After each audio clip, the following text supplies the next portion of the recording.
이튿날 바다 건너편에 섰는 무리가 배 한 척밖에 다른 배가 거기 없는 것과 또 어제 예수께서 제자들과 함께 그 배에 오르지 아니하시고 제자들만 가는 것을 보았더니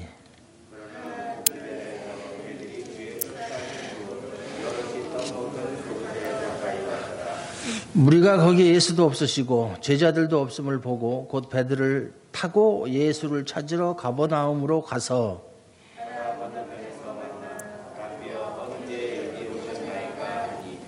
예수께서 대답하여 가라사대 내가 진실로 진실로 너희에게 이르노니 너희가 나를 찾는 것은 표적을 본 까닭이 아니요 떡을 먹고 배부른 까닭이로다.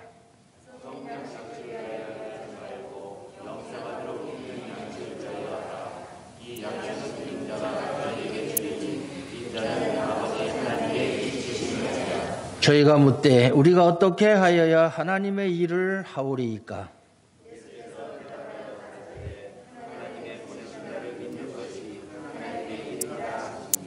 저희가 묻되 그러면 우리로 보고 당신을 믿게 하시는 행하시는 표적이 무엇이니이까? 하시는 일이 무엇이니이까?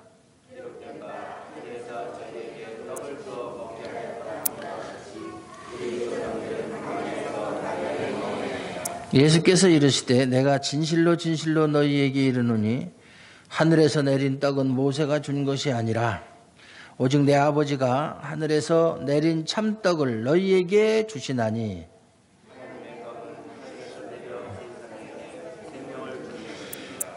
저희가 가로되 주여 이 떡을 항상 우리에게 주소서.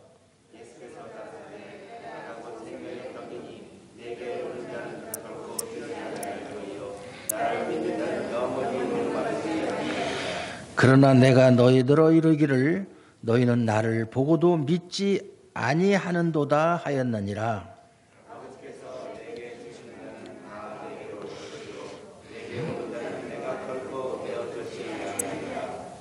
내가 하늘로서 내려온 것은 내 뜻을 행하려 함이 아니요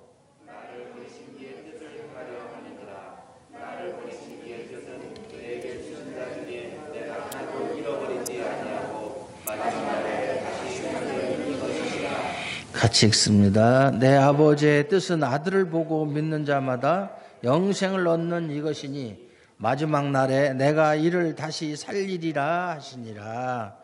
아멘.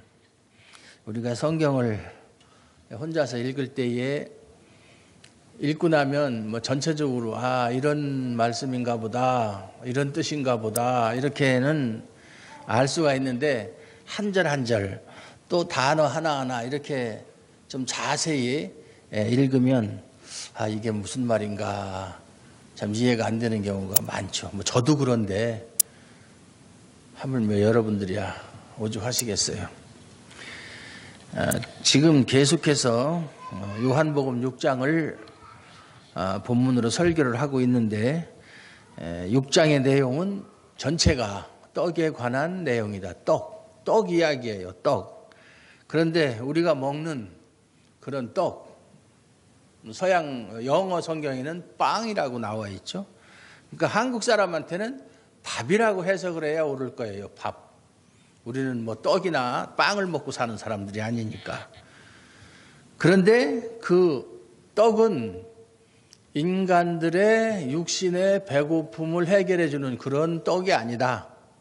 6장에서 말하는 떡은 인간들에게 진정한 만족과 생명을 주는 떡, 즉 예수 그리스도가 하늘에서 내려오신 생명의 떡이다. 그걸 말씀하고 있는 것인데 그래서 네 번째 표적에서 세 번째 표적이죠. 표적에서 오병이어 사건, 물고기 2마리와 떡 5개로 5,000명을 먹이신 사건을 통해서 또 그 뒤에 나오는 무리를 거르시는 예수님, 그 표적, 2개의 표적을 통해서 6장에서 말씀하고 있는 것은 곧 예수 그리스도가 하늘로서 내려온 생명의 떡이다. 그걸 보여주는 사건들이었어요. 그걸 이제 표적이라고 이렇게 이야기를 합니다. 우리는. 그런 일이 있고 나서 오늘 본문 22절, 24절을 보면은 그들이 오병이의 사건을 보고 지금까지 그들이 경험하지 못한 아주 신기한 그러한 표적이었죠. 물고기 2마리와 떡 5개를 5,000명씩이나 먹였다. 정말 이거는 뭐 전무후무한 일이잖아요. 그걸 보고 그들이 생각한 것은 저 사람이, 다시 말해서 예수가 우리의 왕이 되면 우리는 먹을 거 걱정 안 해도 되겠다. 이제는 먹고 사는 문제는 신경 쓸 거 없다. 그렇게 생각하고 예수님을 억지로 왕으로 삼으려고 했다. 그러자 예수님은 그 뜻을 알고 그들을 피해서 산으로 가시고 제자들은 배를 타고 호수 건너편 가버나움 지역으로 가다가 밤에 풍랑을 만나고 예수님은 산에서 걸어서 그걸 보고 무리를 걸어서 제자들이 타고 있는 배로 왔고 예수님이 배에 타자 풍랑과 파도가 잔잔해졌고 그리고 원하는 가버나움까지 무사히 갔다. 그 얘기거든요. 그러니까 여기 보면은 바다 건너편에 이튿날 그랬어요. 이튿날. 이튿날은 오병이어 사건이 있은지 그 다음 날, 이튿날, 바로 그 다음 날을 말하는 거예요. 바다 건너편에 섰는 무리가 어제 분명히 여기 배 하나밖에 없었는데 그리고 그 배는 제자들이 타고 가고 예수님은 안 탔는데 그걸 알았어요. 그래서 그러면 예수님은 어디 가셨지? 제자들만 갔는데 분명히 배가 없다는 것은 배가 떠났다는 얘기잖아요. 그래서 그들이 어디까지 와봤느냐 하면은 오병이의 사건을 베풀었던 그곳까지 와봤다. 근데 거기에도 예수님도 없고 또 제자도 없는 걸 보고 그들이 각자 배들을 타고 가버나움으로 예수님을 찾으러 갔다. 가서 25절에 보니까 바다 건너편에서 만났다. 예수님을 만난 거예요. 왜 예수님을 이들이 이렇게 찾아다니는 거예요? 예수님을 임금으로 삼으려고. 그런 목적으로 예수님을 찾아간 거예요. 어느 때에 여기 오셨나이까? 예수님이 가는 걸 못 봤는데 반가웠겠죠. 드디어 선생님을 만났다. 랍비여, 선생님이여, 언제 여기 오셨나이까? 우리 가는 걸 못 봤는데. 그러면은 어제 밤에 왔다든지, 밤에 왔다 그러면 또 이 사람들이, 아니, 제자들이 배 타고 먼저 가는데 밤에는 배도 없었는데 그러면 뭐 날라오셨다는 얘기인지, 헤엄쳐서 왔다는 얘기인지, 거기에 대해서 또 꼬치꼬치 물어볼 거란 말이에요. 사람의 호기심은 끝이 없어요. 그러니까 거기에 대한 대답은 하지 않으시고 26절에 보면 예수께서 대답하여 가라사대 내가 진실로 진실로 너희에게 이르노니 내가 진짜 너희들에게 말하는데 너희가 나를 찾아온 것이 표적을 본 까닭이 아니요 떡을 먹고 배부른 까닭이로다. 표적을 왜 그들이 못 봐요? 표적을 보고 그걸 체험하고 그들이 떡을 먹고 배부르는데 표적을 못 봤다. 보고 표적을 본 까닭이 아니다. 못 봤다. 그 얘기잖아요. 제가 지난 시간에 설명한 대로 여기서 표적을 보지 못했다 하는 얘기는 그 사건의 진정한 의미를 알지 못하고 오병이어를 베풀어 주신 그 표적의 의미가 단순히 너희들의 배고픔을 해결해 주는 그런 사건이 아니고 그걸 통해서 내가 예수님이 너희들에게 생명을 주는 존재라고 하는 것, 그걸 알려주기 위해서 그런 표적을 행했는데 그들은 그걸 알지 못하고 단순히 육신의 배부름에 대한 그 만족, 그것만 생각하고 또다시 그런 것을 얻기 위해서 예수님께 찾아왔다 그 말이에요. 떡을 먹고 배부른 까닭, 떡을 먹고 또 떡을 먹고 싶어서 찾아왔다. 무슨 떡? 육신의 필요를 채워주는 떡, 그 얘기예요. 그러시면서 27절 썩는 양식을 위하여 일하지 말고 영생하도록 있는 양식을 위하여 하라. 이 양식은 인자가 너희에게 주리니 인자는 아버지 하나님의 인치신 자니라. 이 말씀이 참 어려워요. 어렵고 여기서 어려운 게 뭐냐면 썩는 양식이라는 게 뭐냐. 썩는 양식. 썩는 양식. 그래서 주석을 찾아보면 주석마다 다 달라요. 일반적인 생각은 뭐냐면 썩는 양식이란 우리가 매일매일 먹는 그런 양식. 그것을 썩는 양식. 또 조금 더 진전을 하면 이 세상에서 우리가 취할 수 있는 물질적인 것, 뭐 돈이라든지, 뭐 명예라든지, 뭐 권력이라든지 이런 것을 말하는 것이다. 좀 만족스러운 그런 해석은 아닌 것 같아요. 대부분 그렇게들 많이 하는데요. 저는 그런 해석보다는 제 나름대로 해석이 썩는 양식이란 요한복음의 구조가 이중구조라고 그랬죠. 하늘과 땅, 위와 아래. 그러니까 썩는 양식은 땅에 속한 양식이다. 땅에 속한 것이다. 땅에 속한 것 치고 썩지 않는 것이 어디 있어요. 다 썩는 거예요. 땅에 속한 것은 썩고 변하고 언젠가는 소멸되고 다 그런 거예요. 이 세상에 속한 것 치고 영원한 것은 없어요. 그런 것뿐만 아니라 여기서 썩는 양식이란 결국 이들이 자신들의 욕구를 충족시키기 위해서 예수님을 찾아온 것을 생각한다면 결국은 뭐냐면 자기 만족을 위한 일, 자기 자신의 욕구를 충족시키는 일, 그런 일이 결국은 썩는 양식이 아니겠는가 이렇게 생각을 해봤어요. 그러니까 자신의 만족이나 유익을 위한 모든 것, 이것이 다 썩는 양식이다. 즉 자기를 위한 일, 우리가 직업을 가지고 일을 하는 것도 그 일이 오직 자기만을 위한 일이라면 그것은 썩는 양식이에요. 우리가 하나님이 우리에게 직업을 주신 것은 그 직업을 통해서 물론 우리가 수입도 있어야 또 가족도 부양하고 살아갈 수 있지만 다른 사람을 위해서 봉사하기 위해서 봉사하도록 하기 위해서 직업을 준 거예요. 그래서 직업은 천직이다 그런 말을 하잖아요. 하나님이 주신 일이다 이 말이에요. 그리고 오직 자기만 생각한다면 그거는 아니에요. 요즘에는 불행하게도 많은 사람들이 자신만을 위해서 일을 하려고 한다. 다른 사람의 유익을 생각하지 않고 그래서 자기를 위한 일, 또 교회 안에서 행하는 일, 자신만을 위한 기도, 기도도 자신 하나님 저 이거 해주세요, 저거 해주세요, 뭐 해주세요. 그것이 전부 다 구하는 것을 보면 자기만을 위한 기도.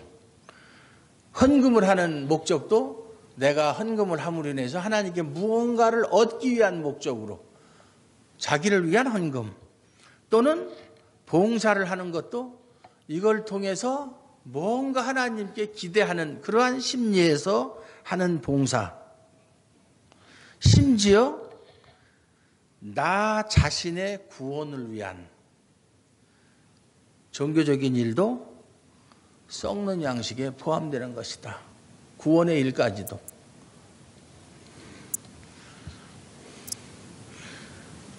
영생하도록 있는 양식은 무엇이냐? 영생하도록, 여기 이제 썩는 양식과 27절에 영생하도록 있는 양식, 영생을 주는 양식,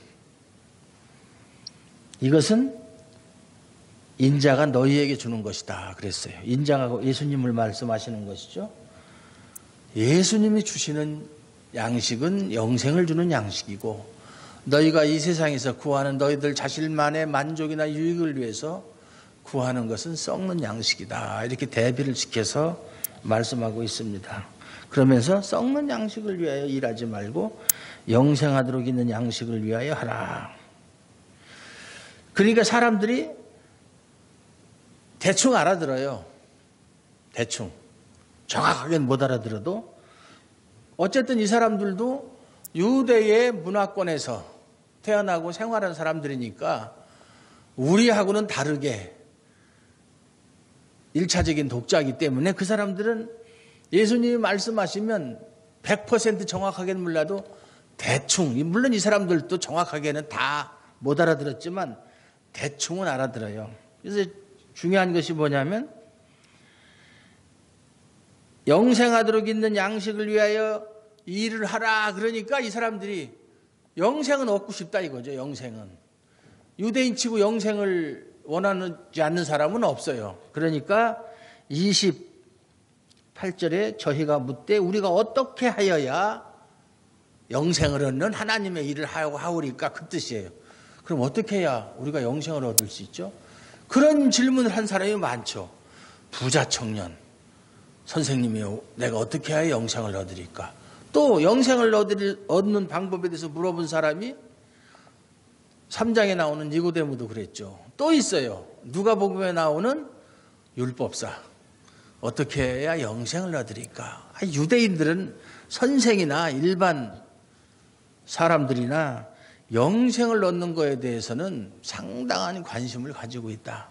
자기 조상 때부터 그런 분위기 속에서 살아온 사람들이기 때문에 우리나라 사람들하고는 다르죠. 우리나라 사람들은 영생이니 구원이니 이런 관심 없는 사람들이 더 많죠. 관심 없어요. 어떻게 하여야 하나님의 일을 하오리까? 이렇게 물었을 때 이들은 분명히 부자 청년에 말씀하신 것처럼 율법사에게 말한 것처럼 뭐 하나님을 사랑하고 이웃을 사랑하라 어떻게 이런 율법적인 말씀을 하실 줄 알았어요. 이런 것을 해라. 저런 것을 해라. 이렇게 노력을 해라. 이러한 선행을 해라. 뭐 이렇게 해야 영생을 얻는다. 이렇게 말씀하실 줄 알았는데 예수님의 말씀은 대답은 전혀 예상 밖이에요. 뭐라고 말씀하셨느냐면 29절에 예수께서 대답하여 가라사대 하나님의 보내신 자를 믿는 것이 하나님의 일이니라. 그래서 믿는 것. 그러니까 이 일 그러면은 그 당시 사람들도 이 일 하면은 몸을 움직여서 뭔가 하는 것, 행동하는 것, 그것이 이 일인 줄 알았단 말이에요. 지금 우리나라 사람들은 말할 것도 없죠. 일이라고 하면 뭐 밭에 나가서 일을 하든 뭐 직장에 나가서 일을 하든 뭐 가서 장사를 하든 그거 다 몸을 움직여서 하는 거니까 일이란 말이에요. 그런데 예수님은 그런 일을 말하는 것이 아니라 뭐예요? 하나님의 보내신 자 예수를 믿는 것이 하나님의 일이다. 너희들은 그냥 믿기만 하면 된다. 그것이 하나님의 일을 하는 것이다. 일. 우리가 일에 대한 개념을 분명히 할 필요가 있어요. 여기서 보면은 28절에 어떻게 해야 하나님의 일을 하오리까 할 때 일은 복수예요. 원어 성경에 보면 복수. 그러니까 일이 한 가지가 아니라 여러 가지죠. 그러니까 이렇게 이런 일도 해야 되고 저런 일도 해야 되고 이것도 해야 되고 저것도 해야 되고. 그런데 예수님이 말씀하시는 하나님의 보내신 자를 믿는 것이 하나님의 일이라 할 때 이 일은 단수예요. 하나밖에 없어요. 믿음 하나밖에 없어요. 예수를 믿는 것으로 다 끝나는 거예요. 시작도 끝도 예수를 믿는 믿음으로 시작하고 믿음으로 끝나는 것이 기독교의 진리예요. 뭘 몸으로 뭘 하겠어요. 우리가 잘못 생각하는 것 중에 하나가 특별히 우리 뭐 다른 나라도 마찬가지지만 우리 한국 현대교회가 뭐냐면 하나님께 선행을 하고 봉사를 하고 구제를 하고 전도를 하고 무엇을 하면 그것에 대한 보상으로서 하나님 뭔가를 우리에게 주신다. 심지어는 구원을 주신다. 또 내가 받은 구원을 유지하기 위해서는 그러한 일을 해야 된다라고 생각하는 사람들이 상당히 많다 이거죠. 아니라는 거죠. 아니에요. 우리가 구원을 위해서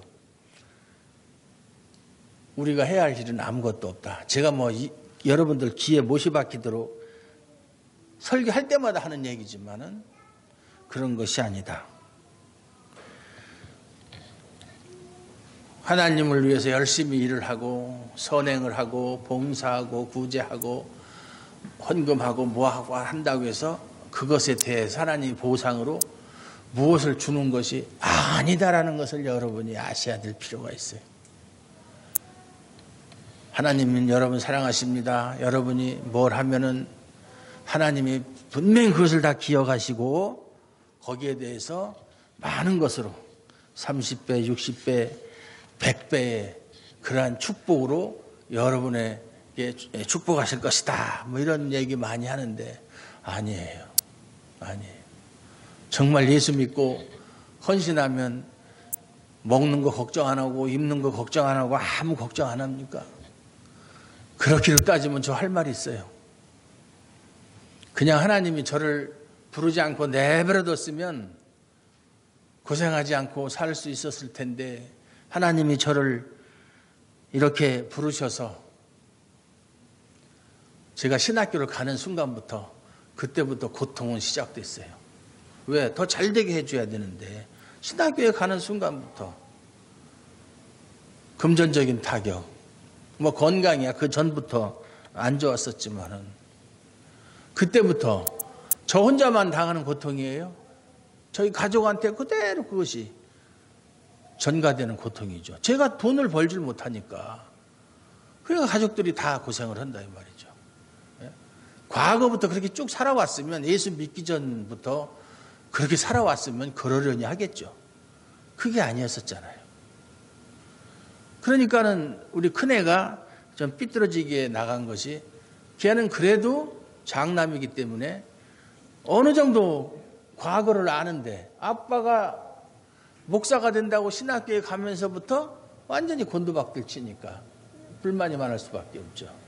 네? 그러니까 제가 그 말씀을 드리는 것은 예수를 믿는 순간 불행은 다 지나고 행복이 시작되고 먹는 문제, 마시는 문제, 입는 문제를 하나님이 알아서 다 해준다? 걱정할 거 없다? 그런 게 아니다라는 얘기예요. 지금 우리 목사님들 중에도 물론 극소수의 목사님들이야 아주 정말 세상에 어떤 직업을 가진 사람들 못지않게 호의호식하면서 참 좋은 환경 속에서 아주 고급스러운 생활을 하는 분들이 있긴 있어요. 그러나 대부분의 목사님들은 다 가난해요. 그런 분들은 5%나 될까? 나머지는 다 가난해요. 저보다도 못한 목사님들이 얼마나 많은지 몰라요. 저도 가만히 생각해 보니까 지금까지 목회한 중에 3분의 1은 사례비를 전혀 받지 못했어요. 3분의 2 받아봤자 뭐 20, 30만 원부터 시작해가지고 별 볼 일 없는 생활이 안 되는. 근데 지금도 저보다 못하게 시골에서 목회하는 분들 중에 다는 아니지만 일부는 전혀 사례비가 나올 수 없는 그런 환경 속에서 목회하는 분들도 있다 이 말이에요.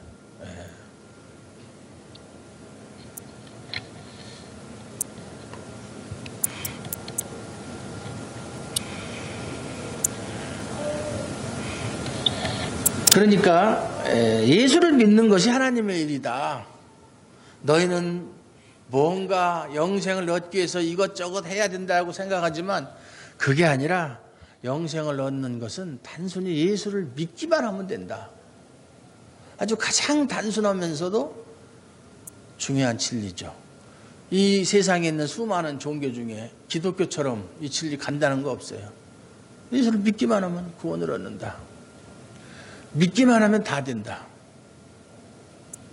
그래서 어떤 스님이 글을 썼는데 신문에다가 기고를 했는데 그렇게 얘기를 했죠.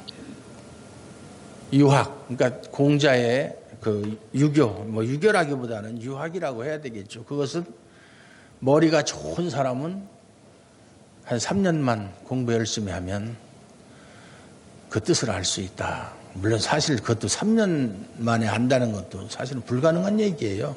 뭐 대충은 알겠지만. 그리고 기독교의 진리는 아무리 그 머리가 나쁜 사람도 3시간만 들으면 다 알 수 있다. 그렇죠. 예수 믿으면 구원 얻는다는 3시간도 갈 필요도 없어요. 그런데 부처님의 가르침은 아무리 머리가 좋은 사람도 평생을 해도 깨닫지 못한다. 그것은 뭐냐면 그만큼 기독교의 진리는 허접한 것이다.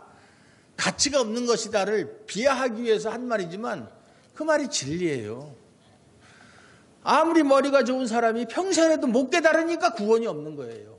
그럼 누가 구원 얻겠어요? 그건 자승자박이에요. 자기 무덤 파는 소리예요. 그게 자랑하는 소리가 아니라. 그런데 아무리 머리가 나쁜 사람도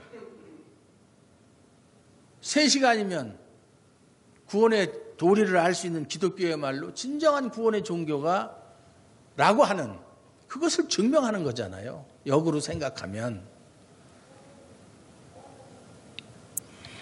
그런데 이 사람들이 그것을 듣고 하는 일이 뭐냐면 하는 소리가 저희가 묻되 그러면 우리로 보고 당신을 믿게 행하시는 표적이 무엇입니까? 하시는 일이 무엇입니까? 그러니까 유대인들은 말이죠. 뭘 보지 않으면 믿지 않는 사람들이에요.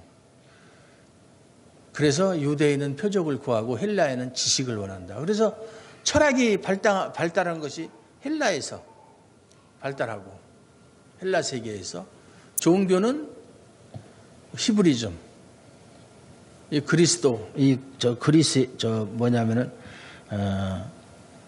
유대인들에게서 이 히브리즘이 발달한 거잖아요. 표적을 보여달라는 거예요. 오병이어의 표적을 보고, 물론 바다를 걸으시는 것은 이 사람들은 못 봤어요. 제자들만 봤으니까. 표적을 또 보여달라는 거예요. 봤으면서도. 그러니까 이 표적을 보고 신앙생활 하는 사람들은요, 한 번 표적을 보고 그걸 체험한 사람들은 그것으로 끝나는 게 아니에요. 계속 봐야 돼요. 보다가 그것이 끊어지면 지금까지 가졌던 믿음도 다 떠나가 버리는 거예요.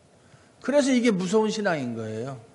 그리고 우리가 신앙을 분류할 때 이적적인 믿음 또는 이적적인 신앙이라고 하는데 뭐 4가지로 구분하지만 그거 뭐 다 설명할 필요는 없고, 그것은 구원을 받을 수도 있고 구원을 받지 못할 수도 있다.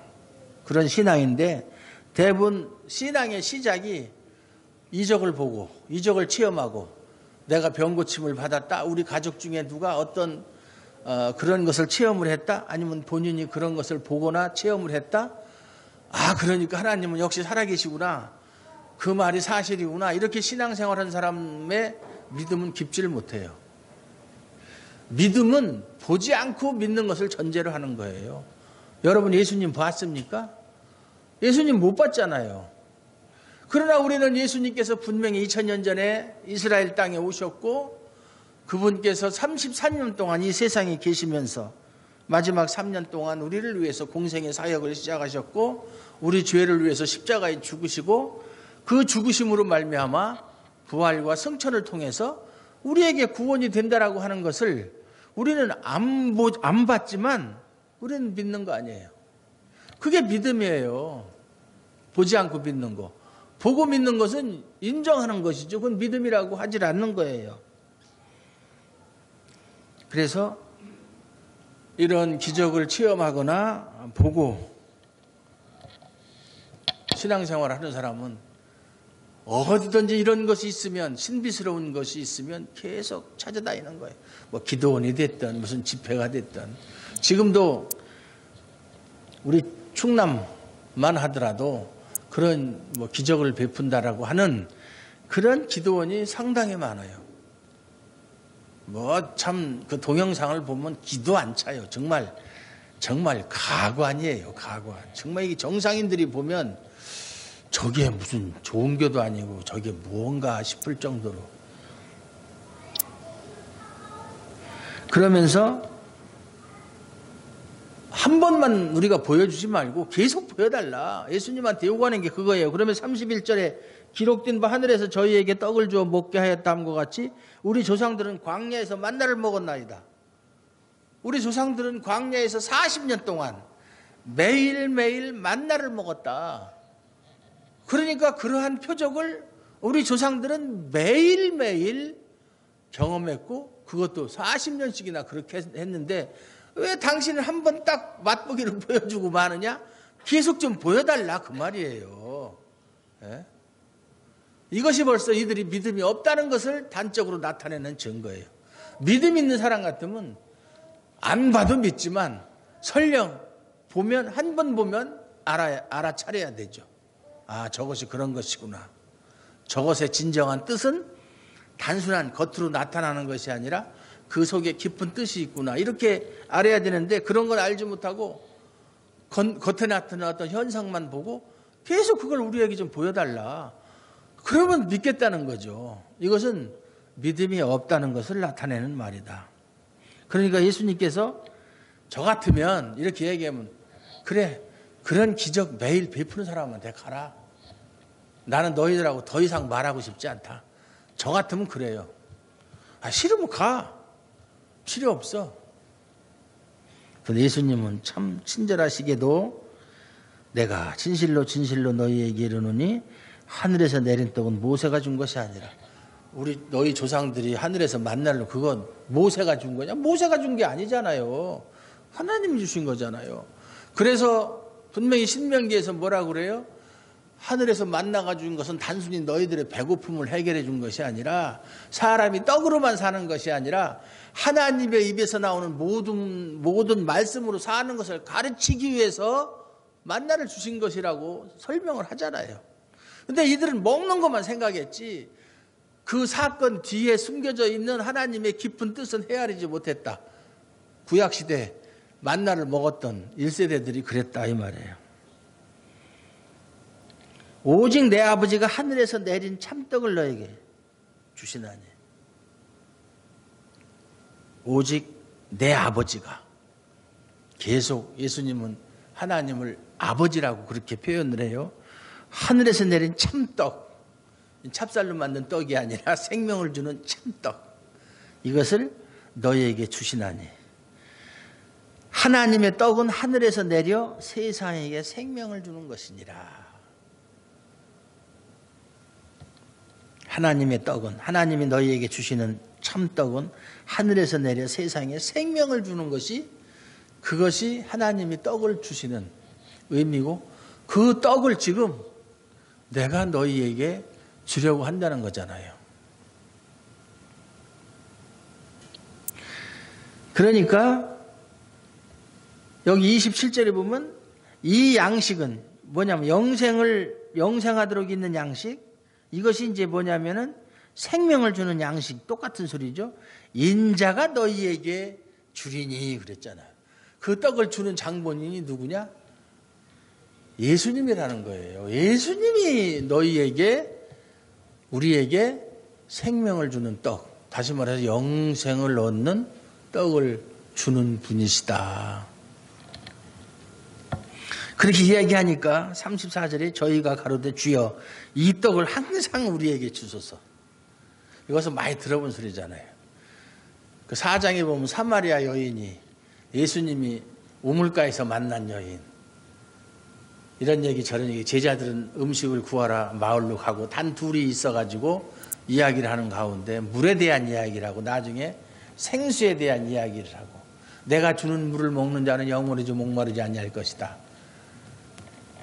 그러니까 이 여자 하는 소리가 뭐예요? 그럼 그 물 좀 나한테 주소서. 그래서 다시는 물 길러 오지도 않고 그냥 집에 앉아서 편안히 그냥 물 계속 먹을 수 있게 해달라. 예? 그런 것처럼 예수님은 지금 예수님이 주시는 생수, 영원한 생명에 대해서 말씀하시는데 이 여자는 단순히 그것을 육신적으로 먹는 물로 이해를 했고, 지금 이 사람들도 예수님은 영생을 주는 떡을 얘기하고 있는데 육신적인 떡으로 생각하고 있는 거예요. 이렇게 견해 차이가 심한 거예요. 이해가 부족한 거예요. 지금도 마찬가지죠. 이런 뜻으로 설교를 했는데 저렇게 알아듣는 사람들이 많아요. 나중에 엉뚱한 소리 하는 거죠, 이제. 목사님이 옛날에 그렇게 말씀하지 않았습니까? 그렇게 얘기한 적이 없는데. 그러면 참 아까 말씀드린 대로 화도 나실 만한데도 그래도 계속해서 또 말씀을 하십니다. 예수께서 가라사대 내가 곧 생명의 떡이니, 내가 생명의 떡이라는 거예요. 생명을 떡을 주는 게 하늘에서 옛날에 모세 시대에 만나가 내리듯이 막 떡이 내리는 게 아니라 내가 너희에게 생명을 주는 떡이다. 내 자신이. 내게 오는 자는 결코 줄이지 아니할 터리요. 왜냐하면 내가 생명의 떡이니까 내게 오는 자는 결코 줄이지 아니할 터리요. 나를 믿는 자는 영원히 목마르지 아니하리라. 이게 앞에 말이나 뒤에 말이나 똑같은 말이에요. 내게 오는 자는 결코 줄이지 아니할 것인데, 내게 오는 자가 어떤 자예요? 나를 믿는 자라는 얘기예요. 믿는 자. 믿는 자. 목마르지 아니해요. 줄이지 않는 것이나 목마르지 않는 것이나 같은 소리죠. 예. 인간은 먹지 않고 마시지 않고는 살 수 없는 존재인 것처럼 영생을 얻기 위해서는 예수님을 믿지 않고는 그냥 어떠한 방법으로도 불가능하기 때문에 예수님이 이렇게 말씀하시는 거예요. 나를 믿는 자는, 내 자신이 생명이 떡이니까 나를 믿는 자는 그걸 통해서 영생을 얻는다, 그 말이잖아요. 그러나 36절에 내가 너희들아 이르기를 너희는 나를 보고도 믿지 아니하는도다 하였느니라. 예수님을 보고 같이 지금 이야기를 하면서도 믿질 않고, 믿질 않으니까 엉뚱한 소리 하는 거예요. 그런데 왜 믿질 않았는가? 왜 그들이 안 믿는가? 보면 그 이유가 37절에 아버지께서 내게 주시는 자는 다 내게로 올 것이요 내게 오는 자는 내가 결코 내어 쫓지 아니하리라. 왜 그들이 믿지를 않죠? 왜 믿지를 않습니까? 아버지께서 주시지 않은 사람들이기 때문에, 아버지께서 예수께 보낸 사람들이 아니기 때문에 믿지 않는다는 거예요. 이유는 간단해요. 그러나 내게 오는 자는 내가 결코 내어 쫓지 아니하리라. 내가 하늘로서 내려온 것은 내 뜻을 행하려 함이 아니요 나를 보내신 이의 뜻을 행하려 함이니라. 나를 보내신 이의 뜻은 내게 주신 자 중에 내가 하나도 잃어버리지 아니하고 마지막 날에 다시 살리는 이것이니라. 그들이 예수님을 보고도 믿지 않는 것은 하나님께서 그들을 예수님께로 보내지 않았기 때문에 안 믿는다. 만약에 하나님께서 그들을 예수께로 보냈다면 당연히 그들은 믿을 수밖에 없다. 그러니까 결국은 믿음이라고 하는 것은 하나님의 선물이에요. 하나님의 선물. 그래서 우리가 믿음이 없는 사람을 무시하거나 질책하면 안 돼요. 나는 믿는데 너는 왜 안 믿느냐? 그건 자기는 선물을 받았으니까 믿는 거고, 저 사람은 아직 선물을 못 받았기 때문에 못 믿는 거예요. 그 차이예요. 내가 저 사람보다 잘나서, 저 사람보다 머리가 좋아서, 저 사람보다 성경을 많이 읽어서, 아니에요. 성경을 아무리 많이 읽고 성경에 대해서 주석을 쓰고 연구를 한 사람도요, 믿음 없는 사람이 있어요. 얼마든지 학문적으로는 접근할 수가 있지만 믿음하고는 별개의 문제다, 그 말이에요. 믿음하고는. 제가 그것을 중국에 가면은 많이 경험한다고 그랬잖아요. 그 사람들은 배운 것도 많지 않아요. 세상 지식 없어요. 신학적인 지식 없어요. 그런데도 예수가 하나님의 아들이시고 예수가 구세주라고 하는 그 사실 하나를 붙잡는 그 믿음은 정말로 대단하다. 자기 목숨까지도 내놓을 수 있고, 전하다가 아직도 중국에서는 전도를 하다가 붙잡히면 감옥 생활을 해야 돼요. 근데 중국 감옥은 한국 감옥하고는 또 상황이 달라요. 엄청나게 고생을 하는 거예요. 들들겨 패고 하루 종일 그냥 무릎 꿇쳐서 그냥 앉혀놓는데요.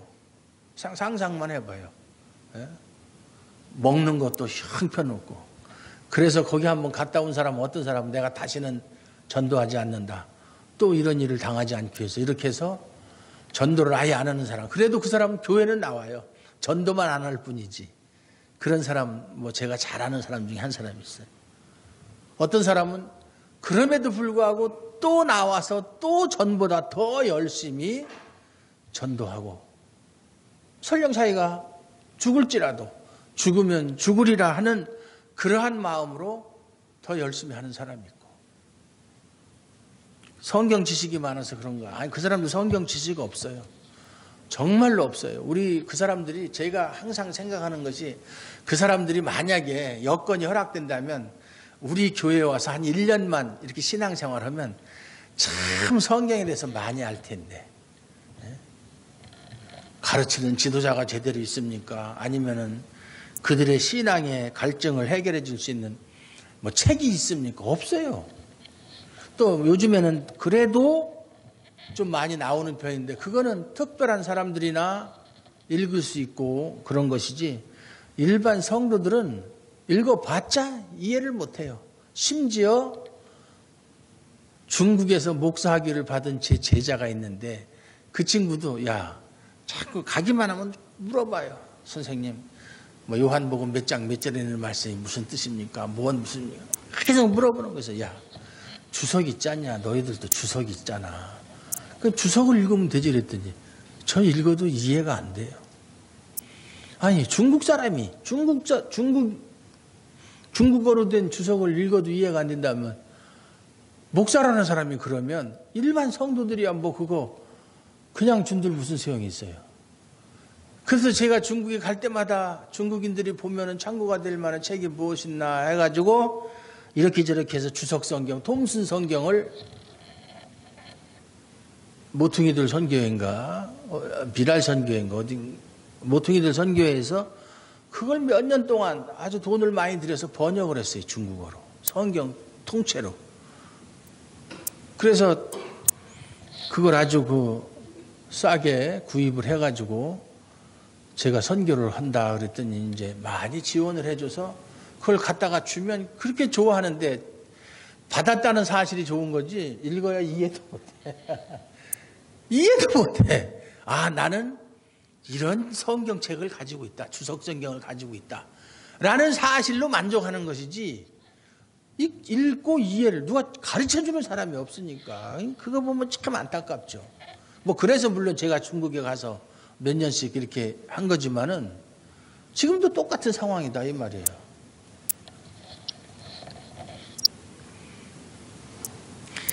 예수님이 바로 생명의 떡이시고, 예수를 믿는 것만이 생명의 떡을 얻는 길이고, 그래서 다시는 우리가 영생에 대해서 우리의 힘으로, 우리의 노력이나 우리의 선행이나 우리의 공로로 얻으려고 노력하는 어리석은 짓 하지 않을 수 있고, 얼마나 하나님의 은혜가 크신지 몰라요. 믿습니까?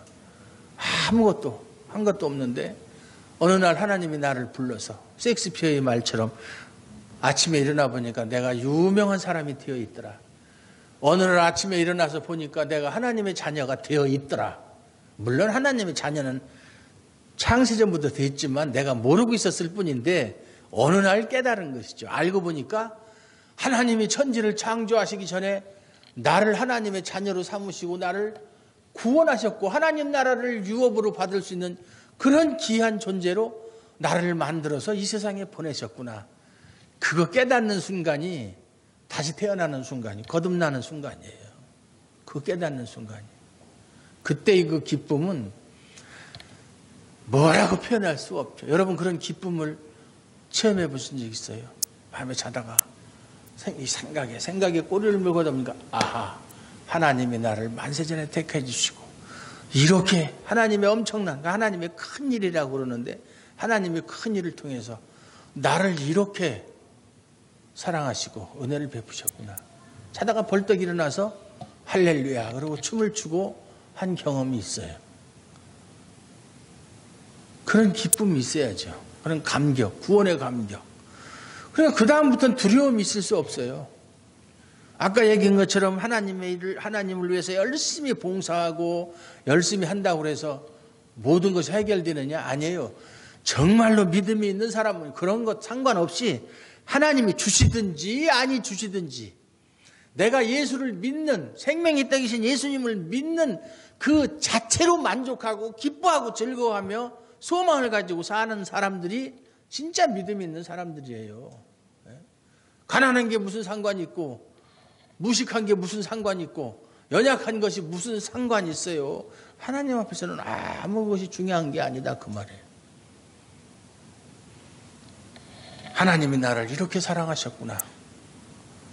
그걸 깨닫는 것이 생명의 떡이신 예수님의 살을 먹고 피를 마시는 것이요. 결국 예수를 믿는 일이에요. 예수를 믿는 그 믿음. 이 성경 66권이 다 예수 믿어야 산다는 거예요. 예수 믿어야 영원히 멸망하지 않고 영생한다는 거예요. 그러니까 무식한 사람도 3시간만 아니 1시간만 들어도 제가 옛날에 그런 경험이 있어요. 어떤 사람이 태어나면서부터 믿는 아버지가 장로고 어머니가 권사고 태어나니까 아버지가 장로고 어머니가 권사야. 계속 어려서부터 교회를 한 번도 안 빠지고 주일학교부터 나가서 주일학교에서 실시하는 성경 고사대에 나가면 항상 1등하고 그런 환경 속에서 살았기 때문에 그렇게 하다가 결혼해서 아이를 낳고 살아도 거듭남이 뭔지 몰라. 거듭남. 그래서 그거에 대해서 내가 설명을 해줬더니 몇 시간 설명을 했더니 이 사람이 내가 이제야 거듭남이 무엇인지 알고 내가 거듭났다라고 하는 것을 체험했구나. 그거는요 죽은 사람 살리는 것보다 훨씬 중요한 일이에요. 예? 그런 사람 많아요. 성경책 들고 교회당은 왔다 갔다 하지만 무엇이 하나님을 믿는 것이고 무엇이 예수님을 믿는 일인지를 모른 채 항상 무언가 어떤 우리 몸으로 하는 어떤 일을 통해서 자기 믿음을 증거하려고 그래요. 아니에요. 믿음을 가지고 있는 사람은 내적인 변화를 일으켜서 그것이 밖으로 표출되는 것이지 뭔가 하는 일로 인해서 그것이 믿음이 생기는 게 아니라는 거다 이 말이에요. 그걸 분명히 아셔야 돼요. 그래서 우리 주아름교회 성도들은 정말 예수를 믿는 사람, 내가 의지로 믿는 것이 아니라 하나님의 그 귀한 선물을 받아서 예수를 믿는 사람, 그래서 믿음의 삶을 겉으로 드러내는 사람들, 그러한 삶을 사시기를 주님의 이름으로 축원합니다. 하나님 아버지 감사합니다. 오늘도 하나님 아버지께서 우리에게 은혜를 주신 것 감사를 드립니다. 우리가 오늘 하나님께서 들려주신 말씀처럼 예수를 믿고 그 믿는 믿음이 우리의 일상 삶에서 드러나는 그러한 삶이 되게 하여 주시옵소서. 예수님 이름으로 감사드리옵고 기도하옵나이다. 아멘.